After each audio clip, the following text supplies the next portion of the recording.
And we're live. Oh, and we're live. Oh, and we're live.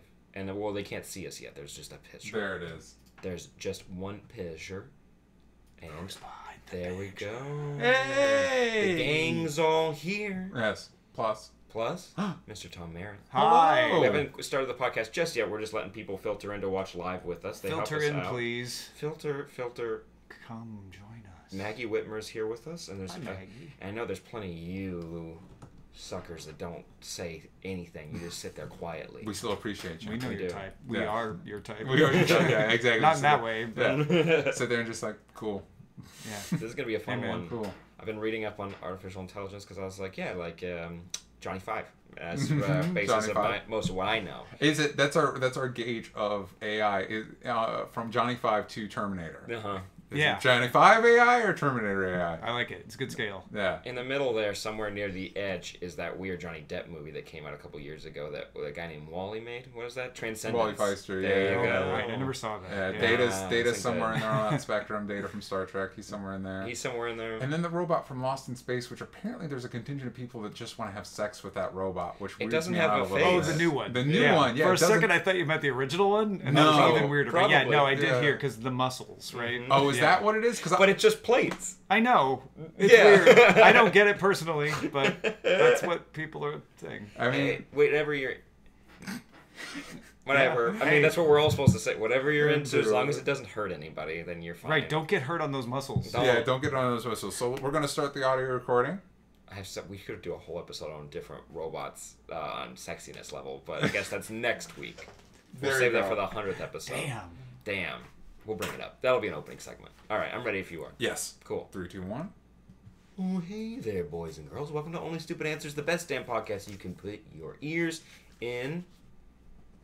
This is Sam and DJ here. Hello. We have a very special guest. Hey, with who's our us. guest? It's Mr. Tom Merritt. How are you doing? Oh, hi. Hey. How did I get here? Thank you for joining You drove. us. That was awesome. You come on to a very special episode of Only Stupid Answers. It's our 99 The 99. episode. In honor of Maxwell Smart. Exactly. Virgin 99. Thank Yep. you. Mhm. I appreciate Thank you. that. No, thanks for having me, guys. Of course. It's going to be fun. It's going to be a fun one, and we're going to be talking about artificial intelligence today. Yes. Right. This Uh, is something I've been wanting to talk about for a minute just because I find it interesting. You keep writing it over and over again in this notebook that you have. And Yeah. I'm like, I always try to take it away from you, but you get really I get really angry about testy. it. Yeah. You get a little So testy. for people that this is your first time tuning in this podcast, we like to talk about movies, TV shows. comics, Supernatural. AI. AI. So we stuff want to like do a that. dream episode one day and talk That'll about be that. fun. And that all the science of dreams. So before we get into any further in our stuff, Tom, who are you? Tell the kids at home. I am a podcaster. Nice. Do you guys know about podcasts? A little bit. We've dabbled. Yeah. Mhm. So yeah, I've been podcasting since 2005. Jeez. I do the Daily Tech News Show, which is a daily show about tech news. Interesting. Yeah. We workshop that name a lot. Yeah. I like where you landed with it. Thank you. I appreciate that. Yeah, Daily Tech News Show and Daily Tech Headlines are kind of the big twin podcasts that I do. Yeah. But I also do a bunch of other weeklies, like Current Geek, which just Nice. talks about TV shows and movies. Hey! Then we have a few common things to Yeah, talk yeah. about today. Cord Killers, which is about cord cutting, like Nice. the way you actually are able to watch the TV shows and movies. Yep. And Sword and Laser, which is science fiction and fantasy books. Oh yeah, that sounds like a ton of fun. So you can just type all those into the iTunes or the Googler, and they'll pop. Yeah, right up. yeah. Cool. TomMerritt.com also works. Perfect. That has everything put together. Yeah, Nice. and if you want more of our stuff, You can go to onlystupidanswers.com. You said Googler, and I'm so surprised that Google's never tried to make a little robot that they could take home with you. It's the Googler. Googler, yeah. Hey, then Or, like, they it definitely was have a- Google Home instead of the Googler. or yeah, missed opportunity, but they probably still have the copyright Now, for see, it. my wife worked for Google for a while. What? And they did call them Nooglers. The the new first people that work yeah. at I think Google. they overthought that, man, because Yeah. it was like just the Googlers is fine. I guess the Nooglers and then the Googler. Yeah, and they gave them a little hat with a spinny thing on top. That's Wow. pretty good hazing. Yeah. But like you said, onlystupidanswers.com. That's Yes. where you can find all the info for our Patreon, which if you're watching live with us, thank you. Love you. Also, all of our, you can listen to our episodes there, all of our social media, like Twitter, at onlystupidanswers. You can have about some stupid. There we go. And most importantly, we have an event when this comes up tomorrow. There's going to be an event for our 100th episode at the Open Space Cafe on Fairfax in LA. So there's probably one ticket left if you Yeah. if you're just really have been waiting down to the last second, just seeing the interest level. Yeah. Everyone's coming out for this, dressed to the nines. Yep. And we've got I some bought special. a new button up, so There it it's going to be is. very special. We got some special guests. We got our buddies from Dynamic Banter, Mike Calzone and Stu Zaragoza. yes, and Maud Garrett. We're going to do a little Smodcast, which will be fun. It's gonna be a lot of fun. There's going to be exclusive merch that you can get. There's going to be special guests, which is going to be a lot of fun. But also Patreon people, keep an eye out because there's going to be a way for you to watch live if you're as part of a specific tier. There'll be a big post about it. There'll be a master post about it on Patreon. So if you can't make it, and you guys have been thinking about joining the Patreon, you can go to patreon.com/onlystupidanswers and watch live from the event. And there'll be a VOD as well if you can't join us. So that'll be a lot of fun. But also worth mentioning that the audio of that podcast will be the 100th episode. There it is. There's all the business. Of the main part. Or Of the us, main yes. part. Yeah. So we also we love it when you go onto iTunes.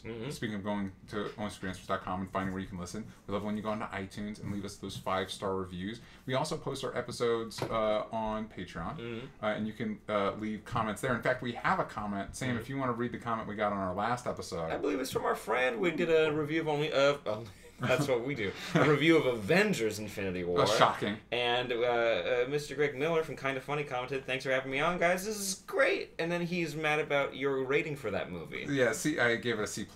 I gave Wow. it a C+. I Yeah, did see all it right. again, and I enjoyed it more, and I'd bump it up to a B-. Okay. I thought you were going to be like, it was like a 78. Now it's like 79. 79. Well, I mean, kind of B-. It's like, but I did enjoy it more. We also have a 5-star rating on iTunes from Kimra J3, I think is how that's supposed to be pronounced. First time listener.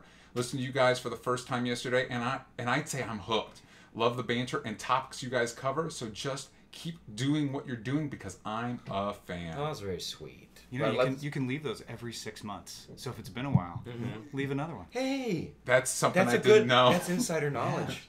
Guys, you listening? Yeah, so if you left one 2 years ago and you're like, I wish I could leave another one. Yeah. Hey, if you're driving to work right now, you can go ahead and pull over real quick and go ahead, Yeah. put in park, turn off the car, Yeah. be safe, write a quick review, 5 stars. We love when you do that.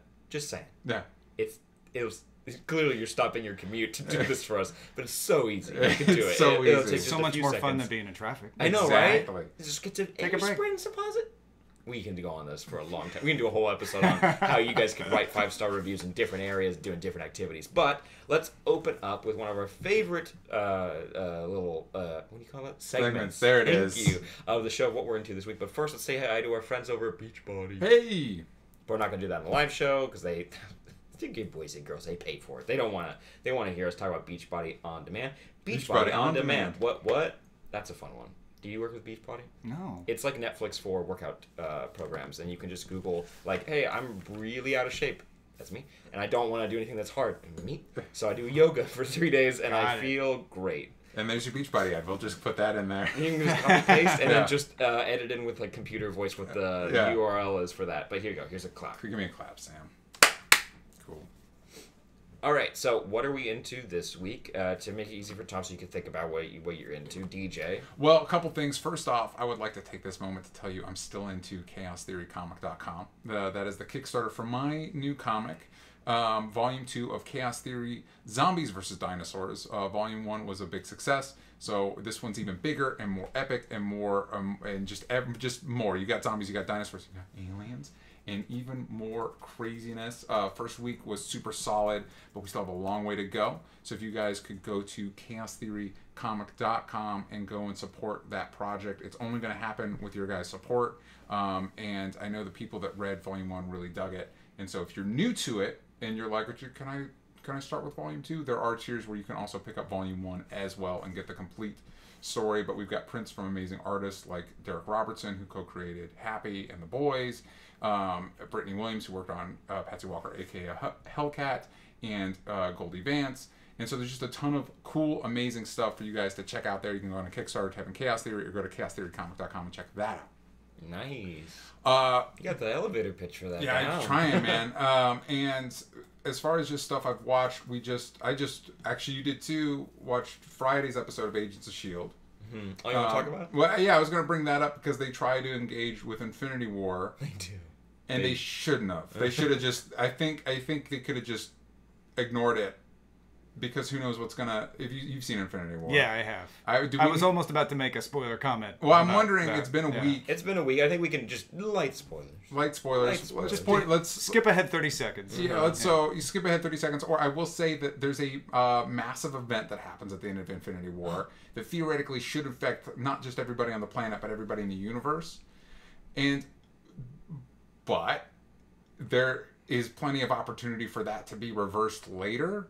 So I think if you're working on the TV shows, you could have just pretend it didn't happen. And especially Lucky us. Yeah, pretend like Agents of S.H.I.E.L.D., you could just said like, oh, the events of the season take place before.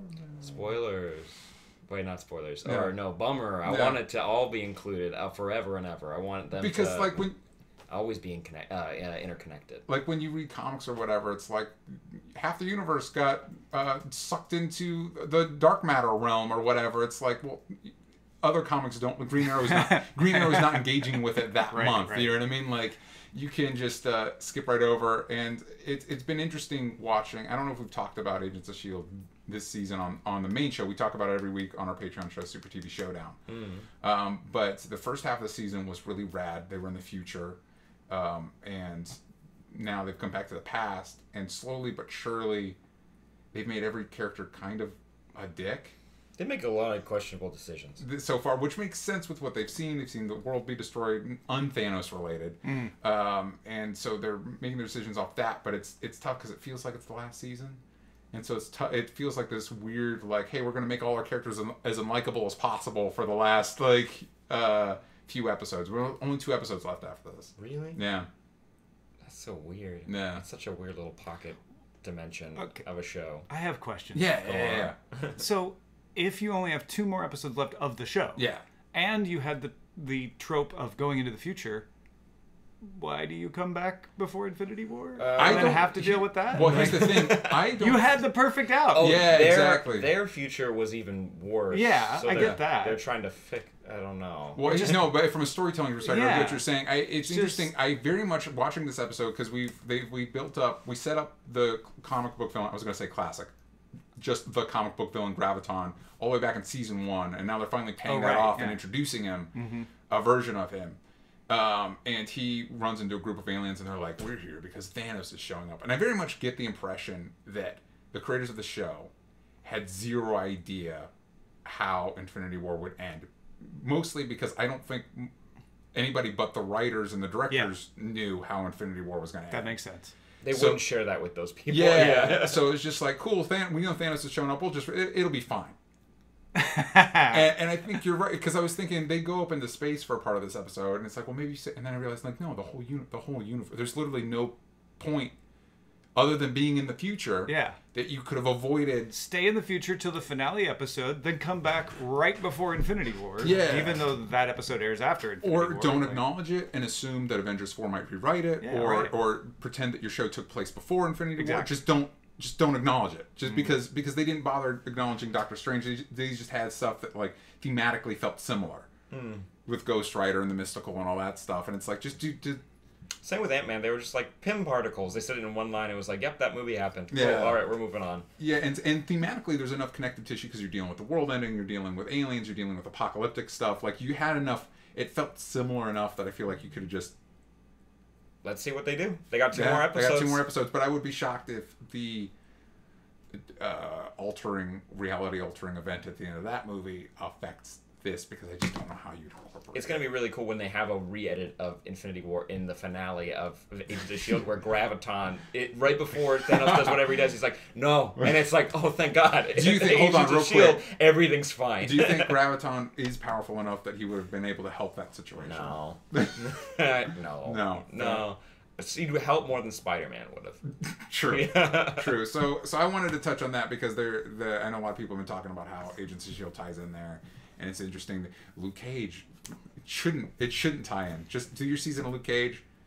It's fine. Yeah, I feel like what Netflix has done, the Netflix versions of the Marvel series have been smart by saying like, oh, we'll acknowledge that things happen, but we won't be specific and we just won't bother. Yeah. Like, you know, it's not like concurrent. It's just like it's like, how normal life events work. We're not going to be constantly talking about everything that's happening except for social media. We do that now. Yeah. So Netflix stays off Twitter. Agents of S.H.I.E.L.D. doesn't. There you go. There you go. That's the trick. That's That's the the only trick. reason they've lasted this long. Yeah. Because of that Twitter fan base. You bring up good points, but we'll see. Yeah. I like my edit of Graviton showing up at the very end, and Yeah. it's like, oh, we're in a different time. That will be now. cool. More importantly, I've grown to really like these characters over specifically the past 2 seasons. I would like to like them again before the show ends. Too late. They've already annihilated all of them. Yeah. But Tom, your turn. What are you into this week? Death Nice. Oh. in Paradise Okay. is it's a show out of the BBC, Nice. and the way I got to it was did you ever watch Father Ted? No. It's a '90s comedy. Same guy who did the IT Crowd. Oh, Did cool, Father cool, Ted cool. Before. Nice. So I watched all of Father Ted, and one of the characters in that, I was like, what is that guy doing now? So I, went down the IMDb rabbit hole, and I Yeah. found out that 6th season of something called Death in Paradise, he showed up and became a regular. So I watched that episode because I'm like, I don't really know this show or care. And I just liked the episode. He wasn't in it until towards the end. I'm like, this is really interesting. So I went back and started watching it from the beginning. It is embarrassing to admit because it is a formulaic locked room mystery show. Like For 6 seasons? for 6 seasons. Every episode is there's been a murder. It couldn't be possibly have done. Oh wait, a second murder of the suspect we thought had committed it. Now what do we do? Oh wait, I've had a brilliant idea. Gather everyone together and I will reveal the murderer. That is Nice. literally every episode. But they're good mysteries. They mostly keep me guessing. And they shot it in the Caribbean. Nice. So they have like actual local actors in it. They have one like British star. Chris Marshall is the second detective. First detective leaves after the first 2 seasons, but Chris Marshall, who is in Love Actually, Okay. as the young kid who's like trying to score with the Americans. Yeah. He's the detective through the bulk of the series. He got replaced by the guy from Father Ted. Okay. Actually, but anyway, it's that person and a crew of locals, and they all go to the local bar and hang out and discuss the case. Cool. And it's just pretty to look at. The actors are different. It's not your normal, like, oh, here we go, another parade of British actors. Yeah. And I find it addictive. I can't That's help awesome. myself. It's That's like cotton amazing. candy. I got into Primeval because I love my sci-fi, and that was an ITV show, not a BBC show. But that was my first because it's been off the air for so long, and I think one of Canada's stations tried to pick it up and make a Canadian version of it with like a wink and a nod to that the other show happened with Okay. one of the characters Yeah. coming over, but it was like third tier Because down. BBC character. America tried to pick that up, and then it didn't work there. And Yeah, Yeah. it was super weird, and like that was my first instance of like how quickly actors like main leads in shows get swapped out Recycled, constantly. Yeah. Like there was one main a guy who was like the main actor. They got 3 seasons, which is like 9 episodes, and like Yeah. then he was already swapped out, and I was like, but these aren't even like movies. Like the story's not done, but the show just keeps plowing ahead. It was so the show had its flaws, but There was a it Robin did have Hood pretty British people in it. So. There was a Robin Hood BBC show that kind of set up like Robin Hood's long lost brother to like maybe we could continue the show with this guy even though the main actor wants to leave or whatever, and it didn't. They Yeah. just ended it like 3 seasons in. They're like, never mind, it's done. Well, what they did with this, the guy who started was a comedian. His name escapes me. His character name was Poole. He got tired of having to go to the Caribbean to shoot because he's like, I Caribbean's can't. so- Well, it sounds crazy, right? But like after you've spent half a year every year, like I have to live in the Caribbean. Yeah. I can't take any other jobs because I'm down there. He's like, yeah, I can't do this. So they announced that he was being replaced, and at the beginning of season 3, they open with the old open and him as the detective. So you're like, well, wait a minute. I know he gets replaced. What happens? And that's the thing that keeps me coming back to the show is that they play around with this stuff. And when they bring Chris Was Marshall he the mystery in, that episode? He was. Nice. Yeah. Nice. and so when Chris Marshall comes in, they're like, well, we'll gather all the people together. And he's like, why? And they're like, no, but that's what Poole always did. We gather them together and we announce the killer. And he's like, well, that sounds really dumb. Like they kind of have a little bit of self-awareness about That's it too. cool. What was the show's name again? It's called Death in Paradise. And can you only watch it on BBC or is it like on Netflix? It's on Netflix. Nice. Here in the Nice. US. I'll check it out. Yeah. I'll check it out. That's rad. That's really cool. The BBC, they know what they're doing over there. Yeah, they do. Yeah. Just remember. Not having to make money all the time frees them. Yeah. Although we'll see how long that lasts. Well, if I may, Yes. I definitely had a show in mind that totally escaped me. But I will pull up my list of podcasts because I did want to. I mentioned it before, but I just re-listened to it again because I've rediscovered my love of space exploration. And Tom, have you heard of the podcast The Habitat? It got a lot of press. I don't think so. Like a few weeks ago, but I just re-listened to it again, and I want to push it again because I know there are space nerds, there's NASA nerds in the listens. The premise is it's a documentation of the HI-SEAS experiment, which is the isolation experiment that NASA is running to see if 6 people can live in a small habitat for 1 year by themselves. And like the only way they can go outside is in spacesuits, which they do that as part of the experiment. But can people just do it? Can people, because we've never done that before, that they can use the internet only in the capacity of sending an email, but there's 20-minute delays, and they can't send like big files. They can send the audio files of their recordings, and they can look at Wikipedia, but it's on 20-minute delays of when it's updated, and you can't get the entire website. You can only get like very specific things out of it, because they're trying to make it as realistic as possible for what kind of internet you'd actually have, and they're trying to simulate it to the best of their ability of what Mars life would be like. And it's so interesting. It's only 7 episodes. They're about 30 minutes apiece, so it's really easy to just like kind of chew through. But it's beautiful because one of the coolest things they bring up about is like kind of the grosser parts of space travel, like in the original NASA missions, when it came to like doing a number 2, if you had to, it wasn't like some kind of vacuum or a special bathroom you went into. It was one big room that you were all standing in, and you had to like use a plastic bag and go in that, but you're in 0G, so it would take you up to an hour to figure out how to do it right. Oh, wow. And NASA didn't really, they were like, this is the best we can do. Or like, hey, extended space travel, if you send men and women, or even just same-sex couples, like what happens? Does NASA have a plan for that? Nope. In their mind, they're like, nope. That just won't happen. Nope. Yeah. They're like, and one of the journalists behind it was like, did you give them condoms? Because they're in a small enclosed space for an entire year, and they can't see anybody else, so they're going to be talking to each other nonstop. And they're like, just the 0G alone would require the condom. Yeah. But like NASA's entire idea behind it is like, nope. Why would you do that? You're scientists. You're doing a job. It's like, yeah, you can think that, but there's people, and also take out like even just like small missions if you're just up in the ISS. But if you're like in close quarters, because this is like they have to send a very compact unit for them to live in on Mars.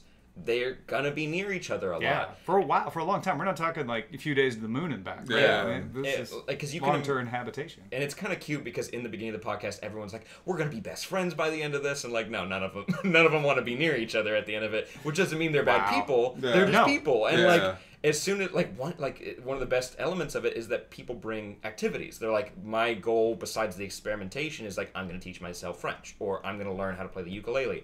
One woman brings a didgeridoo, and you're like, why would you do that? She also microwaves fish, I think. Yeah, exactly. She was the one who complained when they requested that they brought like Cheetos and like junk food on. And it's like, why would you do that? Why wouldn't you have like healthy tofu banana shakes? It's like, because you're going crazy in there and you want some semblance of civilization. Yeah. Anyways, trust me, I haven't even like dipped the whole foot into what that podcast is. You can go check it out, The Habitat, and it is so well put together. If you like the production value of like Serial and other like popular podcasts like that, that's the level you're getting when you listen to it, and it's nice and compact, so you get through that. Super cool. It's very cool. So for this episode, that's what we're into this week. You guys should check those things out. But for this episode, I thought it'd be fun to discuss artificial intelligence. For most people, I'm like myself, you're probably associated with it through stuff like Terminator. You know, we talked about Transcendence, touched on a little bit in Blade Runner, the second Blade Runner, and it's just something that interests me in the way people react to it. So I thought it'd be fun to discuss that. Do we have, before we dive into it, do we have just general opinions on it?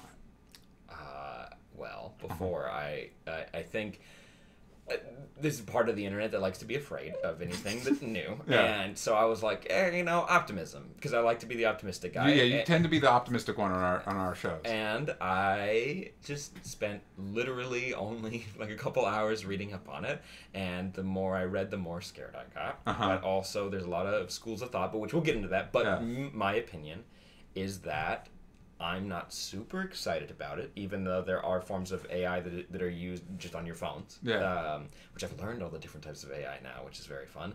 But there are scary elements, and I believe that it don't stop using AI, but there should be definitely regulatory systems put in place because AI can advance a lot faster than we can even comprehend. Yeah. And I think it would be silly to just not be cautious of it. There's my opinion. Yeah. Tom? I love that the internet both says AI will kill us all. Yeah. Also, it's overhyped and stupid and will never work. Yeah. Right? Which actually, based on like what I was reading, most of the scientific community, when it comes to AI, it's split. Yeah. It's like they're like, no, we actually cannot ever achieve a machine that can think that way. Yeah. But then there's half that's like, yeah, you're actually naive to think that we would never get that far. And the reality is, AI, machine learning particularly, is something that works. It's not nearly as good as even the marketing says. Yeah. But, like you said, it can progress very fast in certain theoretical instances. And so the people who are saying we should be prepared, like Elon Musk and the late Stephen Hawking, were saying, look, yeah, it's not very good now, but it could get good really fast. And we don't know whether it will or how it will, but we need to be prepared for what we do when that happens because we won't have a lot of time to think about it. So that's where I am, which is 99% chance you don't need to worry about it other than like, wow, I wish my Amazon Echo would remember what I just said, right? Yeah. Like that's where we are with it. But we should have a plan for if we happen to just stumble across that cascade that causes it to take off, that we know how to limit it, we know what to do with it, because it's the unanticipated consequence that is dangerous. Yeah. And so all the people saying you don't need to worry about it are like, we anticipate it won't work that well. It's like, great, but things have happened before. Surprises, we've made leaps and advances before. So if we make one in this, let's think it through. I think what you guys are saying make a lot of sense in the idea that like once it starts, you should be being. I'm always for being prepared. Be prepared. You know what I mean? I do think that it would be. I wonder because we treat machines, at least in fiction, we treat machines as these magical things. Like speaking of Agents of S.H.I.E.L.D., character just got robot arms, and they're immediately every time somebody gets robot arms in the thing, they're immediately super strong and whatever. But it's like. There would be trade-offs. I wonder. We assume that this technology is how does it not break their shoulder? Shoulder or whatever. But also it's we basically assume just stitched on that we could make a super thing far beyond us. But what if, as we're discovering AI, we learn that there are natural limitations to intelligence? So essentially, our greatest achievement is making an artificial human brain that basically functions like a human brain and doesn't think super quick and amazing because there are natural limitations to once you get to the computing power, the amount of information our brain is able to process and think about. It has to be a certain texture, and it has to be in a liquid environment. And basically, essentially, we just make a brain. It's interesting you bring that up because what I've learned, and also here's the disclaimer. Yeah. I am nowhere near ever going to be doing a TED Talk on this. I have just read up on what other people have done research on, and I'm going to regurgitate it to the best of my ability. Now, the main fear... As far as Reddit's concerned, that makes you an expert. Thank you. Thank you very much. What I've learned is that there are the three different types of artificial intelligence. Yeah. And what we basically have right now is they're called... This is why artificial intelligence is way better. Yeah. It's what we're demonstrating is an artificial form of intelligence. ANI, AGI, and ASI. There we go. Because I was thinking of AFI the band, and I had a great joke earlier, and I totally just fucking nuked it.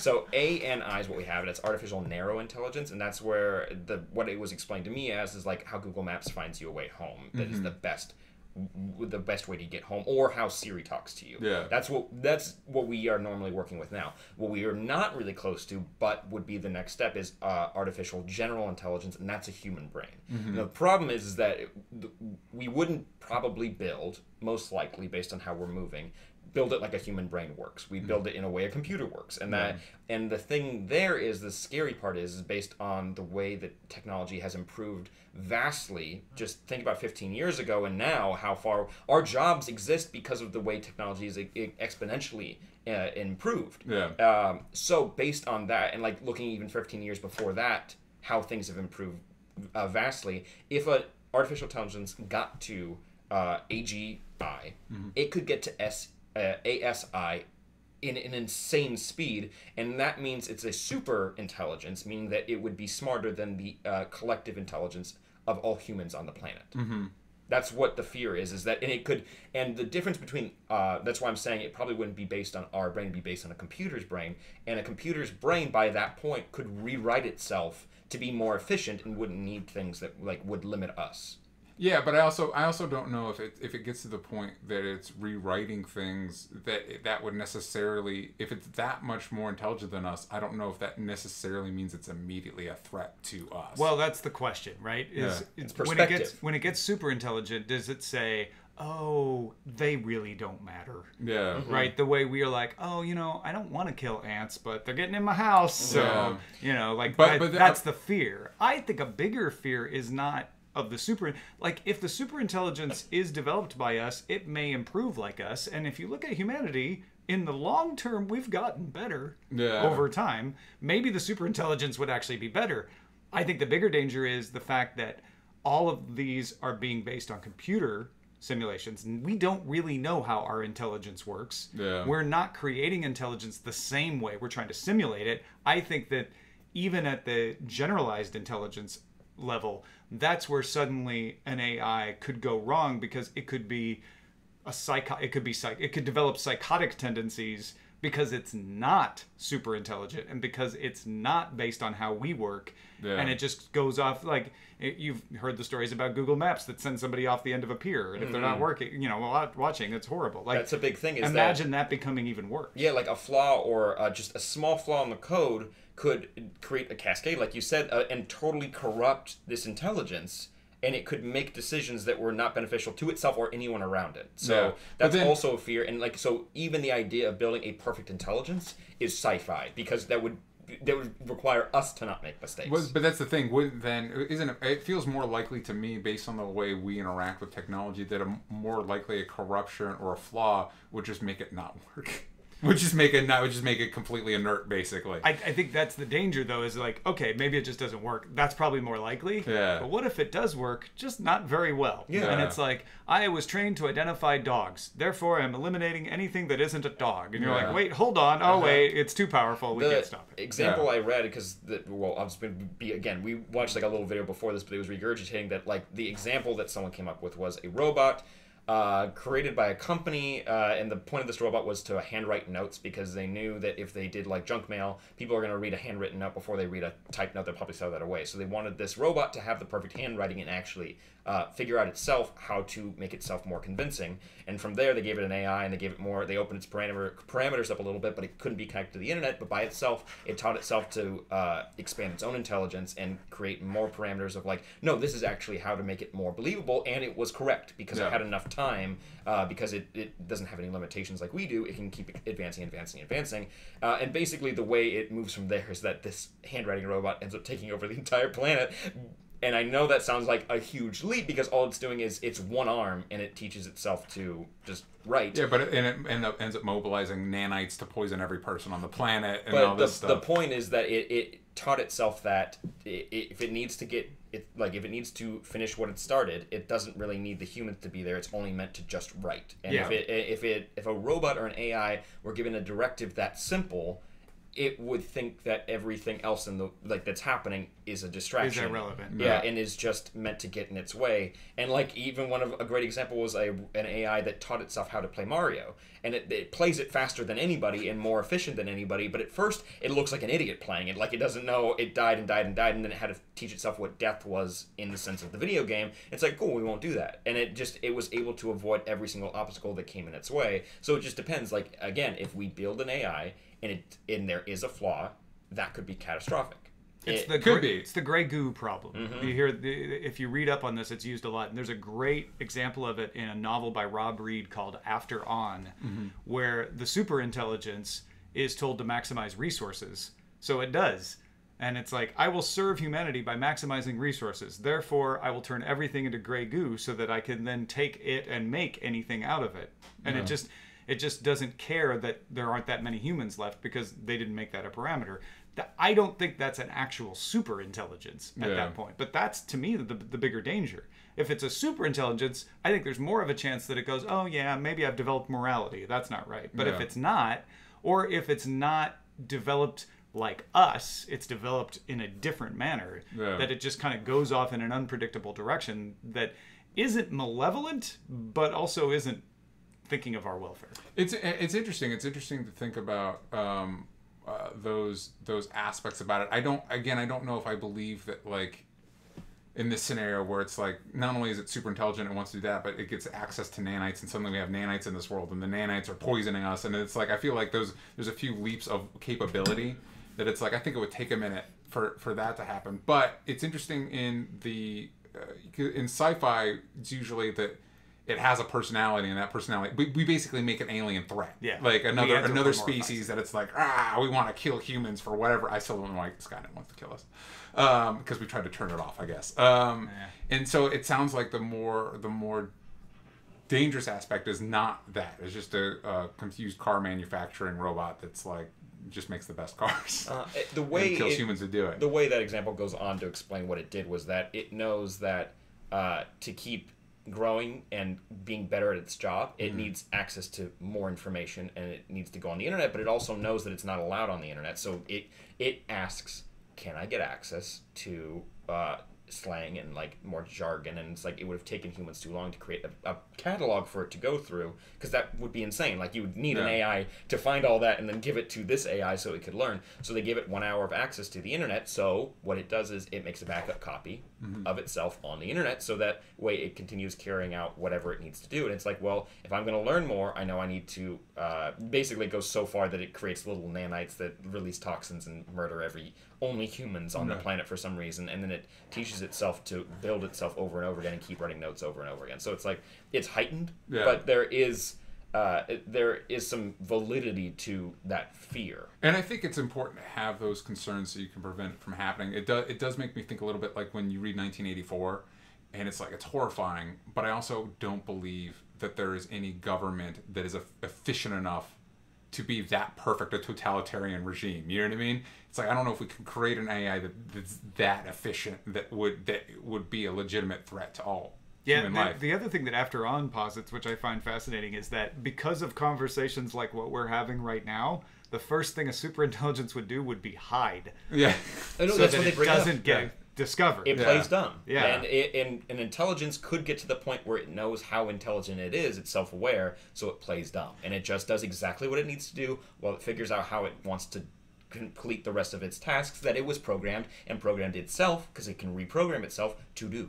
So, and these are not far-fetched. It's just the logical step of, like, if it's following 1 + 1 = 2, 2 + 2 = 4, it just goes and goes and goes. So eventually it knows that, like, to do this, I need to do this. And it might be false because it could hurt people or it could hurt the environment, it could hurt the planet, but it knows that it needs to do it. So does it to build a morality that's also difficult, because we're all flawed, and the way that we view the world is all over the place. And if you create us versus them, humans are the them and they're the us, just that one program, so it could just get rid of all things that come in the way. Like, and we don't really know where our morality comes from, especially if you take evolution away. If you take self-preservation of the species away, maybe morality just falls apart, and that's another weird thing for AI. But in this situation you're discussing, self-preservation is a part of it. And so since self-preservation of the individual, not the species. I think that was the but maybe like our morality is like, well, I might sacrifice myself for the good of the tribe because I want the tribe to go. Whereas the AI would be like, I ain't sacrificing myself for anybody. But I'll go back to writing the notes. It would be interesting, but I think there is an interesting connective tissue here, because it is, if it is its own life, it operates on its own system, so it might develop a morality that is different than ours, which might be a threat, but it might not be. Right. It might just be a different, and that almost it makes it interesting on its own, because it might help us understand why we do what we do. Definitely. And that's why I go back to being more afraid of the middle steps, because I feel like, oh, well, the smarter it gets, the more of a chance that it starts to figure out, oh, this is why it works this way, and I don't want to mess with it. Versus the middle ground where it's like, I need to write notes. That's what I do. No, and that's the biggest thing, is that, like, us getting to the point where it could have a morality and it could work like a human being, and like it could live among us, just think differently. Everything in between is scary. Like, every word that we got to humans is scary. So, like, we love a dinosaur, but it's like, that's a scary thing to have running around, and any mutations that happened before that just couldn't even survive by itself, and it died. That's a scary thing. As horrible as Rome was, it was the pinnacle of civilization at its time. Interesting. And threat's a weird word also to throw on in this because it's only about our point of view on it. And in a AI's point of view, if it got to the point where it was thinking about itself and where it landed in the universe, like it wouldn't think of it as a threat. It wouldn't describe it as a threat. It's just finishing what it was started and programmed to do. Yeah. I usually think about in AI more along the terms of in pop culture, where it's just another intelligence. And I know there's this fear that like we will be replaced by less a writing machine kills us to write more, and more we will be replaced by this other life form. And I don't necessarily perceive that as necessarily a negative, because at that point it's a natural evolution of us. We created this thing that now goes out into theoretically thinks faster than we do. It is hopefully more efficient with its information, and then it's just a natural extension of like you don't resent your kids because you died and they replaced you. That's just the natural step. Right. And right. in this scenario, that whatever that is our next step. As long as this is more along the superintelligence line as opposed to writing robot that murders us to write more. Lawnmower that's learning how to write. Yeah, exactly. Yeah. So if in that scenario, it's like that doesn't necessarily scare me as much. It's just our ideas. It might actually help us grow as a species if we don't have to worry about nuking ourselves or whatever. Or, you know what I mean? I mean, that's the thing. There's a lot of ways it can go right, Yeah. and a lot of ways it can go wrong. We don't really know which are more possible. What are the ways it could go right? Well, I mean, you're like, talking about one of them Yeah. right there. Yeah, it's the natural step forward, and maybe there's a way that we download ourselves and become part of this, and Yeah. there's no reason to be humans anymore. We are something else more than that. We could be one collective thought, and our directive is just to learn and become more and more, whatever. Like that's other sci-fi writers to figure out what that is. Yeah. But there are positives to it where it operates on its own, or it operates in tandem with us, and we move forward in the Cooperate, future. collaborate, helps Yeah. us improve ourselves. We help it improve itself. It's Yeah. So it's almost a symbiotic. Symbiotic. Yeah, you that can't really Venn use trailer bio threw there, me can off, you? yeah. But I think the best way to move forward with that is something we both brought up, is that regulation. Is that like one example that was brought up? It was like, well, we can make it. What if we made an AI now? Mm-hmm. Okay.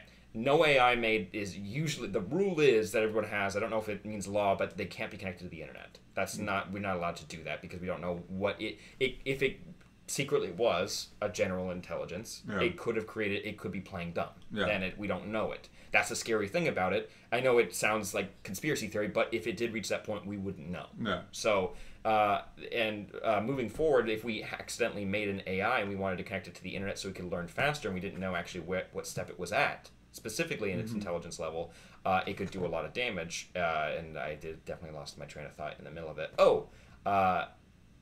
Teaching it to regulate itself and teaching it morality, it could move faster if it had more access to a larger database, which is the internet, which sounds scary. And every time Microsoft has made a Twitter account that's an AI, it always turns into like a Nazi racist, and it's it's the worst. So if you need that as an example, that's a pretty good example. Damn it! Basically, we need regulation, but regulation can take a long time, and sometimes scientists don't want to wait that long to create regulations for AI, because that itself could take as long as creating a super intelligence, and sometimes we want to jump the gun, and jumping the gun could lead to something very dangerous. Well, it doesn't even need to be governmental regulation at the start. Mm-hmm. As you wait for that step to be worked out, scientists coming to a consensus about ethical practices. Mm-hmm. And there are several efforts to do that already, to say let's agree on the rules of the road so that we can recommend to the governments what those regulations should be, and we all follow them now. Doesn't mean you won't have bad actors, but government regulations aren't necessarily going to prevent bad actors either. Yeah. But if you get the majority of the scientists who are working on this right now, it's a little bit like nuclear. It's actually safer than nuclear because fewer people know how to really make the dangerous AI work. Yeah. So you kind of know who you need to have on board to make this It happen. almost becomes more dangerous like nuclear once somebody has done it, and Right. other people are like, "Oh, we just need to do that." Right. That's why I say nuclear is more dangerous, because it's been done a bunch Yeah. to the point where it's still harder than people think to make a nuclear bomb. Yeah. Ask North Thankfully. Korea. Yeah. But it is more possible. What? But More and then- people know how it works. And nuke's a great example of, like, think of Chernobyl, or think of any accident that we ever had. There you like, go, yeah. But then imagine that accident, instead of irradiating a small area, this could irradiate the internet and basically every form of communication and technology that we have that is connected to the internet. When I think that when you're talking about that threat there, that's like when we worry about like a war game scenario where basically everybody mutually assured destruction, which has not happened yet, but does not mean it could not happen. Yeah. And which is why it's worth being aware of and taking actions to prevent. And right now, what we do with internet infections is we examine them, we patch them. But with AI, already something called generalized adversarial networks cause algorithms to learn from each other in such a way we don't know how they solve the problem, which makes it much harder to combat if it were to go wrong, because there's no code to patch, right? Yeah. It just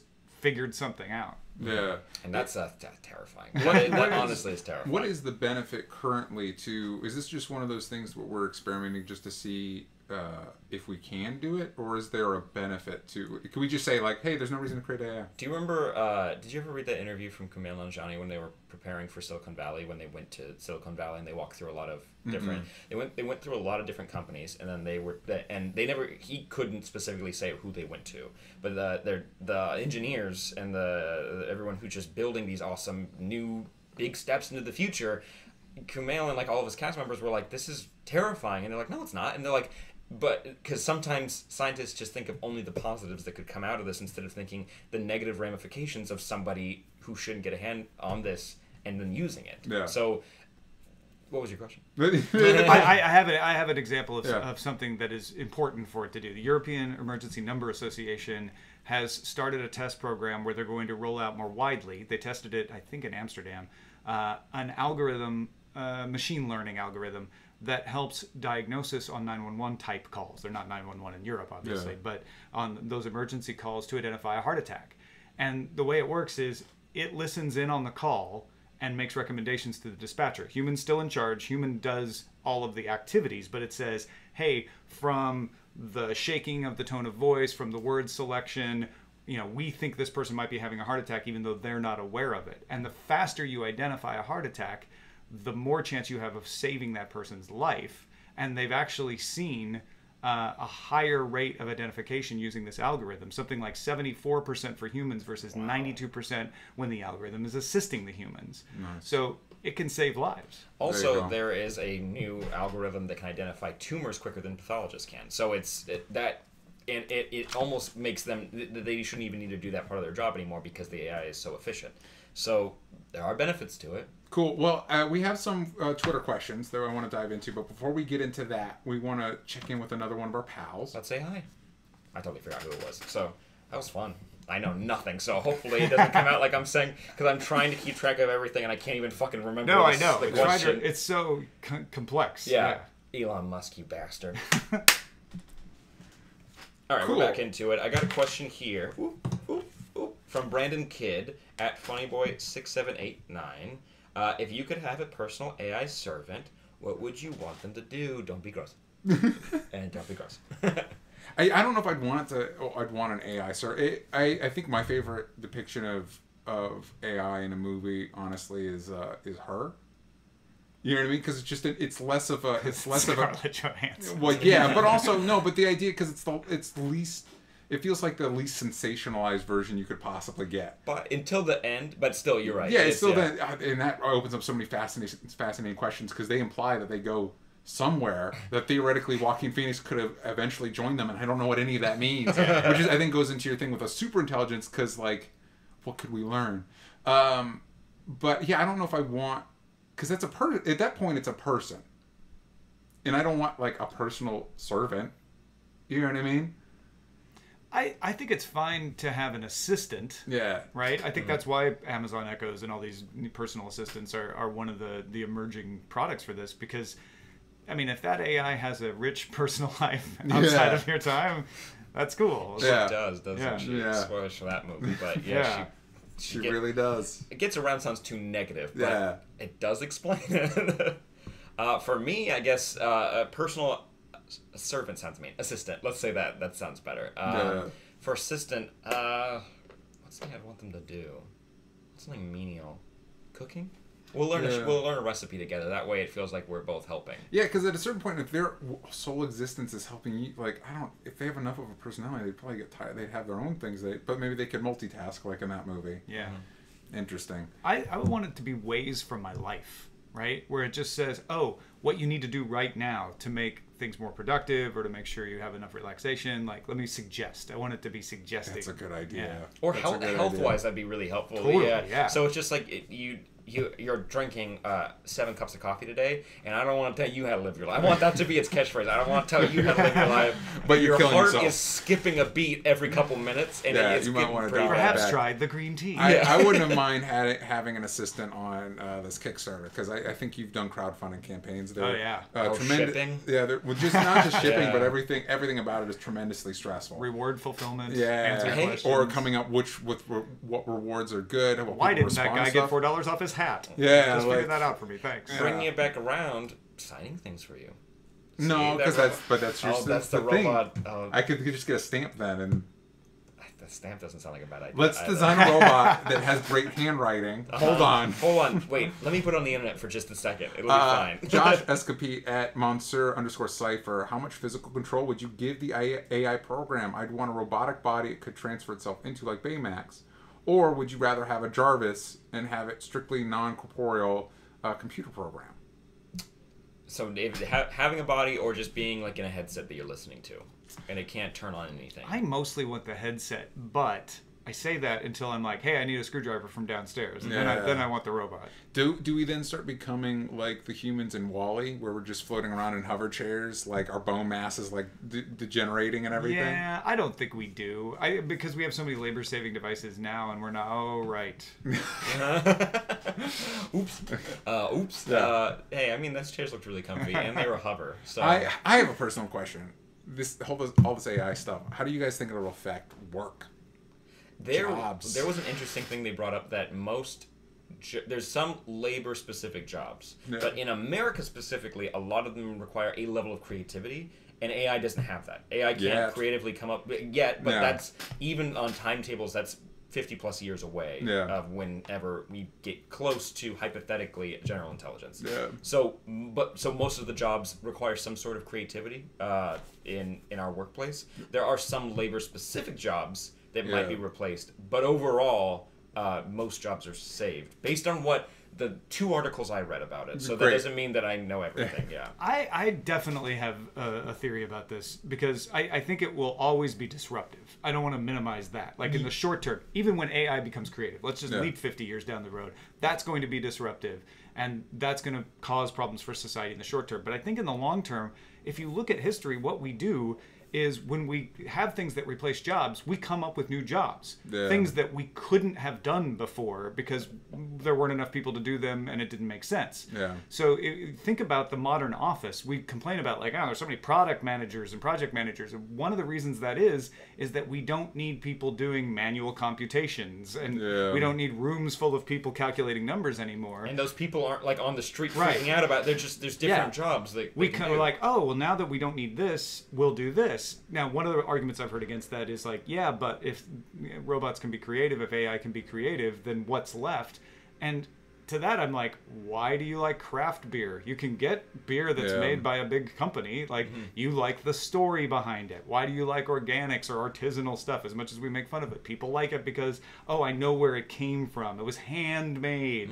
I think Yeah. that becomes huge in that In that situation. scenario, I mean, Yeah. even if you jump to the point and then you where mass produce it with oh wait, no, Yeah, no, hold you're- on, yeah, hold on, yeah. And then it becomes a controversy like, wait, this artisanal thing was mass produced by AI. yeah, and when I think even you get to the point where like robots are making movies or writing books or whatever, you know, you look at like a lot of our biggest selling movies already feel like they're made on a production line for Right. the most part.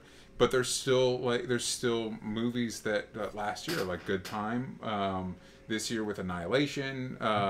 You've got movies that have a more personal perspective that you can't just like program something to do. Yeah. And people would still, and even if theoretically a robot could do basically exactly that, and you wouldn't be able to tell the difference.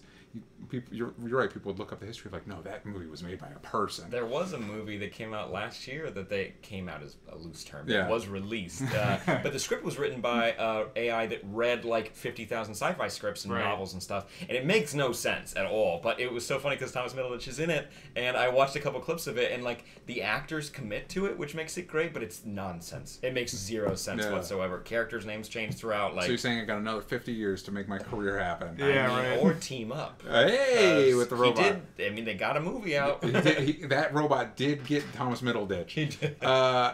Super Gerbil asked this very same question. Do you think AI will take over? An AI takeover will have an impact on on entertainment, as in maybe some studios will write movies using AI. Well, it already happened. Yeah, I mean, I feel like a really good area for that would be animated. Like you could teach an AI like these are what animated TV shows look like for kids. Mm-hmm. These are every kid show has about like 50 lessons that it's got to teach, like Terror Steel. But what Mm-hmm. examples? The AI could just randomize those and manufacture 20-minute episodes. If I'd only believed and trusted you at the beginning. That's what, yeah. And it's just two laptops talking to Do each you other. think AI could like replace teachers? Could replace like? In a lot of situations, yeah, and not all. Yeah. I think there is something intuitive, and here I'm going to back off from the 50 years down the road, but there is something intuitive that teachers have, really good teachers have, in understanding why a student is having a problem that they can get around. I don't think AI is going to be good at that, but in the lecture sense. you Yeah, know, and this might also help us in learning about ourselves too. That we like human contact is important. Turns Yeah, out, right. you know what I Yeah, mean. yeah, So we totally. can't have robots do everything. Even if you could go, like when I go to the grocery store, I use the self checkout line or whatever. But you know, there are times where it's like that human to human contact. Like if you call a service number and the machine picks up, you're like, no, never mind. Yeah, I think text messaging has taught us that. Where it's Yeah. like, yeah, it's easier to text, but sometimes you do need to talk in real time, Yeah. right? Like that's a kind of a small example of what you're talking about. Yeah, so we have one last question here from Flute Girl at Flute Girl 0422 Brenda. What is your biggest hope and what is your biggest fear of AI and how people might use it? It's a good way to close out the episode too. Tom, let's do positives first. No, Let's do negatives first. And Yeah, end on the then positive. positive, Okay, yeah. that's fair. Let's full nightmare mode. Let's go. Should I do both at once? or are we gonna go negative round? Let's do negative round and Okay. then Yeah. positive round. My biggest fear of AI, I think I've kind of explained that throughout the episode, is that we don't mimic the way the human brain works, and we create something just smart enough to be psychotic and do damage. yeah. That'd be. Oh man, it was just like breaking it down to just such a simple directive of how far it could go wrong, even though it's going right. By all means of how the computer sees it, it's Yeah. going right. But for us, it's absolutely terrifying. I think I'm going to agree with Tom. It's the in-between baby steps until we get to a super intelligence that doesn't, basically, best case scenario for it, it doesn't care about us. And Yeah. it doesn't have to interact with us in any way, and it just lives in a little bubble by itself. But everything in between that, like when we get the lighters that are AI powered, just because it's like, well, I don't want to light my own cigarette. Yeah. We're still smoking cigarettes because AI, we're who we are. yeah, Yeah. right. Oh wait, I can. Because the it'll map nanites out. will fix the Yeah. cancer. Exactly. Yeah, it's amazing. But no, it's like every step in between that is not going to be fun.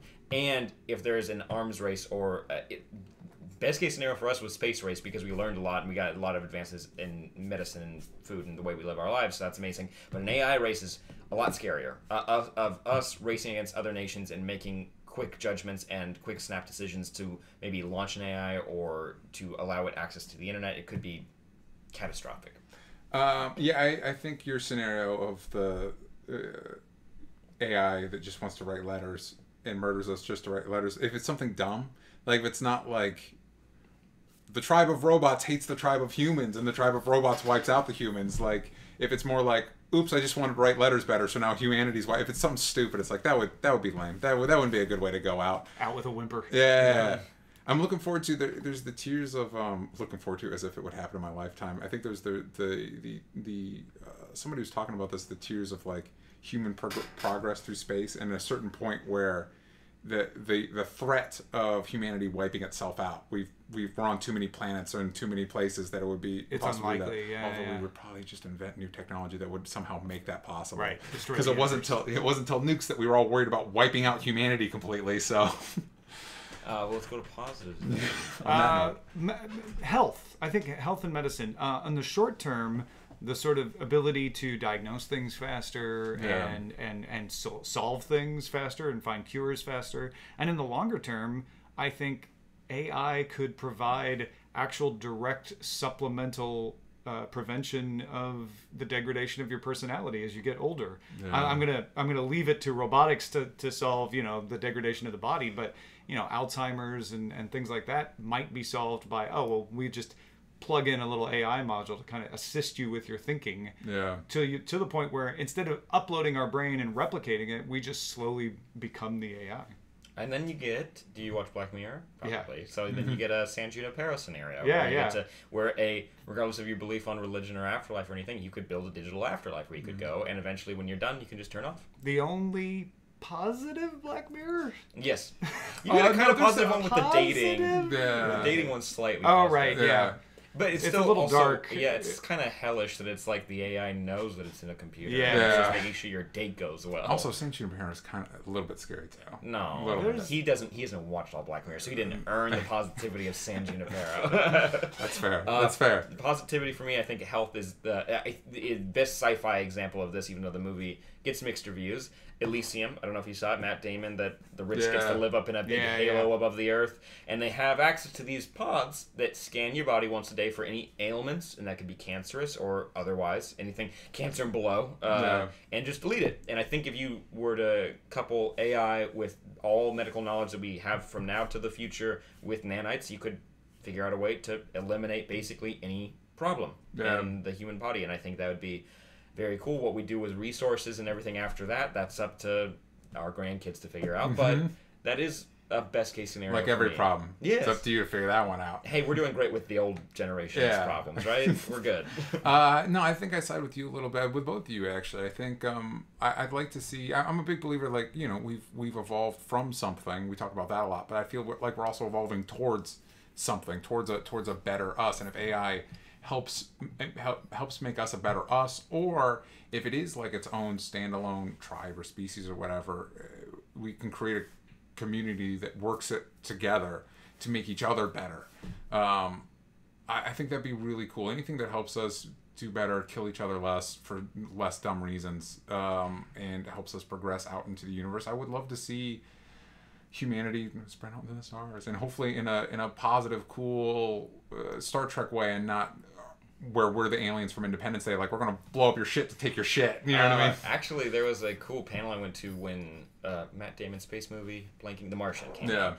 And really enjoyed that movie. that's when I learned what CRISPRs were, because they were talking about that for like genetic remapping. Yeah, and yeah. everything like that. Really important in Rampage. That's that's gonna be great fuel for sci-fi movies from here till forever. Yeah. But they also talked about for terraforming the planet of Mars, that Yeah. you would send up AI on and basically inside of nanites that would slowly start to modify like the molecules in the air specifically, or the surface of the planet to create a more habitable environment for humans. Also, building the habitats, you'd send up robots with AI being able to find the best place for them to go, even though we could tell them, Yeah. but they still like, actually, you guys fucked up a little bit. We actually need to camp over here. Yeah. And they'd build our habitat for us so that when we got there, we already had a home. Hell yeah, all for it. Would be Yeah, really yeah. cool. Would be Yeah. helpful because, you hate setting up the tent. I can use that Also- today. Huh? I could use that here. I know, right? I want to go over there. Yeah. Find me a house. Also, Build that, it. that might be a good way to test stuff on like if you had a moon base. You know what I mean? Maybe. Something that's not, so it's like if it goes crazy, at least it's only on the moon. Then you It's get a little self-contained. Then you get Moon, where you have one human up there making Right. sure the That's a AI, great movie. It is, and they have AI in that. That's not Oh yeah. What? Spoilers.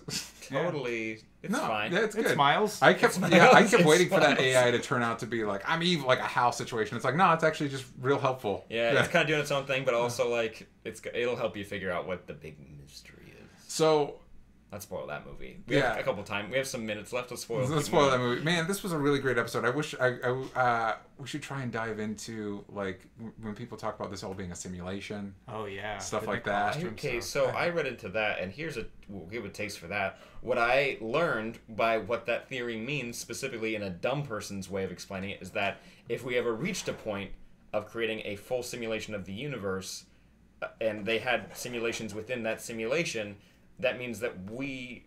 Oh, fuck. We'll do a whole episode on that, because I already confused myself. Well, if anybody could ever get to that point in technology, then the chances are that they will have created it, and they will have created more than one. Therefore, the chances are that any sentient object, sentient being, is in one of those, because there's more of them than there are the real universe.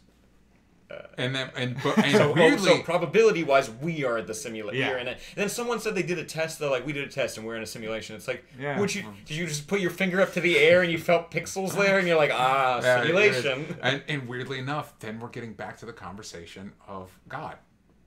Because if we're in a simulation, somebody made it. Right. Yeah. And Anyway. then where'd they come from? Also, Her name was Hera. Yeah, exactly. Hey, and there's also people that are apparently being paid right now to figure out how to hack us out of the simulation. Why? Whichever, because why not? That's another great. It's, in Don't the, you in like the when the Matrix. Sims Speaking, get out? Haven't they seen speaking of 13th Floor? Yeah, and also speaking of, yeah, it's like Matrix is like, why are they trying so hard to get out of the Matrix? It's pretty nice in there. It's life. You're the steak eating guy, aren't you? Well, no, but it's just the life you lead. If I told you, like, guess what, you're plugged into a machine, Yeah. and the real world out there is nightmare. Like, if you told me like sensation is different or something, like Yeah, we're yeah. not, but like I mean, we kind of are. We're just these floating little blobs inside of a it doesn't skull. really right? change my reality on. It changes the context of how I live, but I don't know. Help me understand how out there is better for me than in here. Yeah, Chris, so is Grainer. You think, oh wait, the cool stuff's happening out there, and then you Yeah. find I out that wanna it's Then just you a find out- cloudy sky, weird sex party Yeah, world. and on the inside, you can learn kung fu and stop bullets and fly and shit. It's like, hold on, maybe I'm going to stay here. Thank you very much. Huh. You know what? Those are other episodes. I'll read 2 more articles on the simulation, and we'll do that next time. There you go. Tom, thanks so much for coming on. Thank you This was so a lot much of fun. for being here. This was great having this conversation with you. Yeah, thanks for including me in the conversation. It was really fun. So again, what are you up to? Where can kids find you? All that stuff. TomMerritt.com has all my podcasts that I mentioned earlier if you're into tech news or sci-fi or whatever. But I'm also writing a book, and Yeah. Inkshares.com is the place where I'm trying to get it funded. It's a crowdfunding publisher, so it's Hey. a real publisher. Yeah. But if I get 750 copies pre-ordered, they publish it. So you can go to tomsnewbook.com. There you go. Nice. TomsNewBook.com. That's a good URL. Yeah. My buddy Justin Robert Young registered it for me yesterday. He's like, Nice. stop trying to Nice. explain. Go here. I'm like, perfect. Yeah, that's why with the Kickstarter too, it's better to just go to chaostheorycomic.com. There it Yeah. is. You don't have to worry about any of those shenanigans. Totally. So Save yeah, yourself some trouble. for me, you can find me at DJ Talks Trash, every place that matters. Please go to chaostheorycomic.com and to support that. It's the most ambitious project I have ever done. And I think you guys will really dig it. It's just if you love big blockbuster action adventure with a little bit of heart, this is that in spades. It's just every crazy idea could possibly fit into a comic. It's a lot of fun, and I think you will enjoy it. So chaostheorycomic.com. At Sam Basher for me, everywhere that matters. But live event, it's going to be very exciting. So tune into Patreon if you cannot attend, if you're overseas or just out of town or just can't make it. Yeah. But there will be a VOD as well, and the 100th episode is going to be a big celebration with a lot of friends of the podcast, and I'm very excited about it. We love you guys. Thanks so much for tuning in. Make sure you rate and review and go to onlystupidanswers.com for all the info, because we have a lot of new projects coming out, Yeah. and sometimes I can't remember what they all are, but we're going to figure them out, damn it. That's why we need an AI. Yeah. Like, what are we into this you week? go. Yeah. Oh, thank you. You told me the TV shows I've watched so that I remember them. That'll be helpful. Guys, we love you, and we'll see you next time. Bye-bye. Bye-bye.